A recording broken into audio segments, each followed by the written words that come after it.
The tube silage project was introduced with the aim of developing cheap and convenient conservation technologies for smallholder farmers.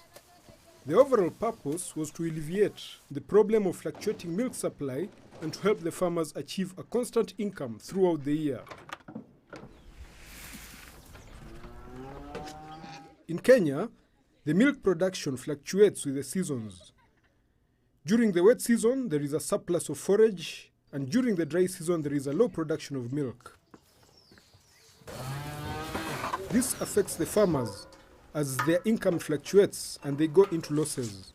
The approach that was used was, first of all, meeting farmers in different forums, and they were asked, what are your problems as far as milk production is concerned? And they would say, our problems are we don't have enough feed materials, sometimes we have scarce, and also would say the animals are of poor quality, and feeding became problem number one. Tube silage is a form of feed conservation used for small amounts of fodder, which farmers can conserve and use during the dry season when food is scarce. The tube silage is very simple. It does not require lots of machinery or big machinery. A farmer with a panga can be able to do that. And also the amount of material required to ensile is available even to the small-scale farmers. And the other inputs required to make this silage are not many. You require a tube, molasses, and labor. We are mixing molasses water mixture. That mixture of molasses and water in the ratio of 1:3, we have put into the napier, which is chopped. Then we have mixed with our herds. The chopped napier is then compacted into polythene tubes and stored. Silage will be ready in 28 days, but can be stored for up to 4 to 5 years. The tube silage project was funded by MATF with Landolex as the lead partner. The project was implemented in collaboration with the Ministry of Agriculture and Fisheries, the Kenya Agricultural Research Institute, and other stakeholders like the farmers. Landolex's role in the project was to train trainers who would go out there in the field and train other trainers and also farmers on the technology of tube silage making. My role has been to train farmers on different livestock development aspects. I'm a trained trainer of trainers on silage making, both above ground and polythene tube silage. I've now trained 120 farmers who are undergoing the same technology. I find them in their farms, but I meet them as groups, not individuals. So even when we are going to train the farmers on silage making, we train a group of them.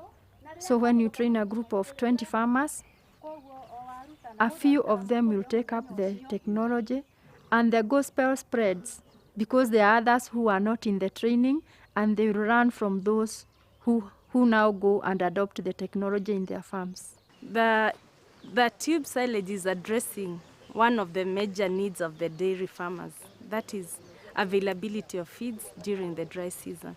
And it's because of this reason that the farmers felt that it was unavoidable to take up this technology because it is going to solve one of their major problems. We have to go so many kilometers fighting for the majani for our cows. So when we have like this season, it is very much advantage to us if we take what we are taught today. Silage saves our time, it saves our money, and our animals are healthier. They even enjoy it because it is mixed with molasses, which is sweeter. They're even able to eat a lot. And our shamba boys or us, whoever is working on those animals, saves time and even energy because it is only getting from the store and putting on the trays. By feeding the animal with the tube silage, we have seen the production is constant throughout the year, and even the body conditions, the animal body conditions are extremely good. Before silage, I used to sell only 40 kilograms of milk a day. Now, I'm selling 80 kilograms of milk a day. At the earlier stages, there were some difficulties because the chopping of the material was intensive and they required some form of machinery like the chaff cutters, and most farmers did not have money to buy such machinery. But with time, they are seeking for loans and buying these machineries. We have a chaff cutter, and it is very helpful to us because it is machinery and it saves our time, energy, and so forth. There are times we normally have electricity problems and we don't have generator. So when there is no electricity and work has to go on, we have to use pangas. That is manual work has to continue during that time. When we are not using the chaff cutter, we normally spend about 5 hours. But a chaff cutter would only spend not more than 45 minutes.